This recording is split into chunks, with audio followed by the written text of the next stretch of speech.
Welcome back to Great Tastes of Manitoba. Of course, we're here tonight with Sarah Cahill, Dairy Farmers of Manitoba.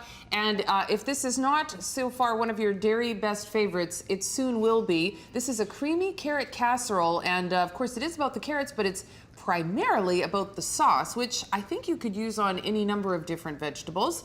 Absolutely. We're using carrots tonight. So where do we begin? Are we making roux again? We are going to make a We're roux, making a yes. roux. One of the sort of basic building blocks of a white sauce or a bechamel sauce. So what I've got sauteing here is actually we have the butter, which is the part of our roux, and we also have some onions, which we've sauteed in the butter. Okay, perfect. So with the roux, you add equal parts butter and flour. So I've got a little bit of flour here to then add to our already melted butter and onions. So we're just going to mix that up a little bit. So roux, flour, butter, milk.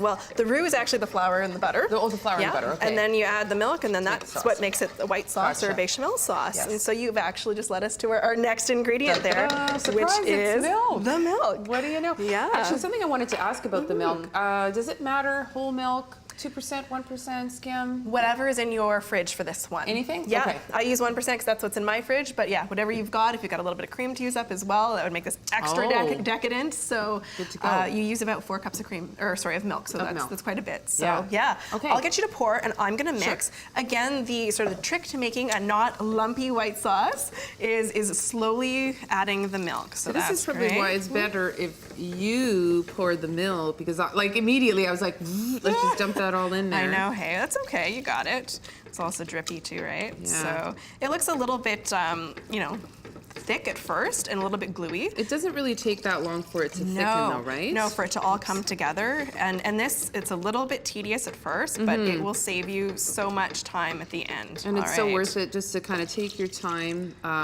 because lump-free, that's kind of what we're aiming for here. Is this just me making a horrible mess? You know what? Sometimes when you pour slow out of, but I can't do it fast. I've been told I cannot do it quickly. That's right. Okay. A little more? You can add it all in now at this point. You're off the hook. There we go. That felt wonderful. I'll keep adding, and I'll take it over here. You can actually give it a stir if you want there. Yeah. And so basically, it's going to take a few minutes to simmer and to thicken up. So in the meantime, while you're stirring, I'm going to add some seasonings to that. What are we adding in there tonight? We are, of course, adding our usual salt and pepper, right? So those are also building blocks of a nice sauce. And what makes this one a little bit different is actually we're adding some celery salt. Oh. So I don't find that celery salt actually tastes like celery, but it gives it a really nice flavor. Yeah, it does. And then we're going to add about a teaspoon of prepared mustard. Okay, I was kind of wondering about that. Yeah, What's that doing there? That also just gives it some extra flavor, and it gives it a little bit of extra color. Yeah, the color's nice on the finished one. And really, that's about it. So we're going to let that thicken up. Okay. In the meantime, we do have a prepared sauce. Yeah. And you can sort of see what the texture is going to be like, and it's quite thick. That is which is a really nice creamy sauce for our carrot casserole. Now, boy, you've been cutting for a long time here, That's Sarah. right. That's a lot.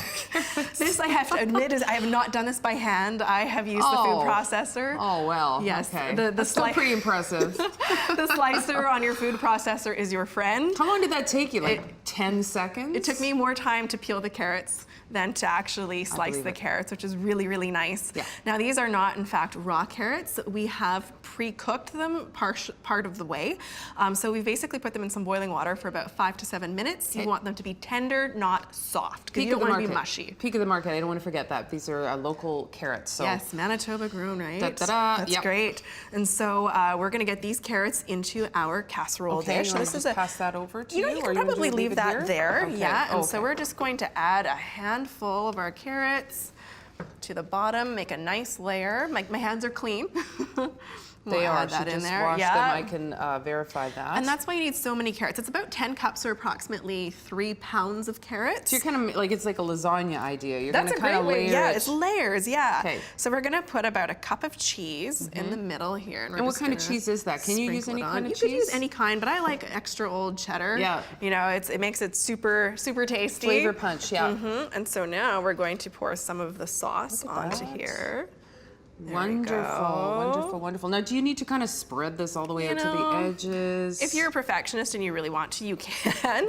But so we're not going to do that here today. Will kind of ooze out onto the sides as it bakes, Sure. so you really don't have to be too picky with this one at all. Okay. And actually, let's double team this. I'm going to get you to hold the bowl. Okay. And we will scoop some of those carrots in. There we go. Okay. Yeah, that is a huge dish, so I'm thinking like, you know, take ahead, or, you know, or if you're needing to take something along to a potluck or whatever, this would be great because it's a large, you know, it's a large portion. It feeds a crowd, and it's a crowd pleaser. Who doesn't like carrots, right? Yeah. Like, carrots are delicious. They're nutritious. Cheese, sauce. Lots of cheese. Okay. And sauce is our final layer. Okay. And then to top it all off, we actually have a mixture of breadcrumbs and butter. Okay. And you can put as much or as little as those breadcrumbs as you want on top. Okay. Well, you know what? I'm going to let you do that because I know we have one that's just pretty much done so. So that one's finished off. You're going to go get the other one in the oven. I am, yeah. Okay. Make some room for it. Just because I think everybody should have a look at the finished product because it is absolutely amazing. It does turn out quite beautiful. All right, there it is. Ta-da! What do you think of that? It looks wonderful. Absolutely and the other thing beautiful. is if you have extra, you can also freeze it and have it later as well, right? There you go. So if you do want it for just your family, you can always do that. One way or another won't last long. Creamy carrot casserole. When we come back on Great Tastes of Manitoba, pork tenderloin medallions with mango curry cream. Stay with us. You're watching Great Tastes of Manitoba, brought to you in part by Manitoba Liquor Mart. Enjoy responsibly.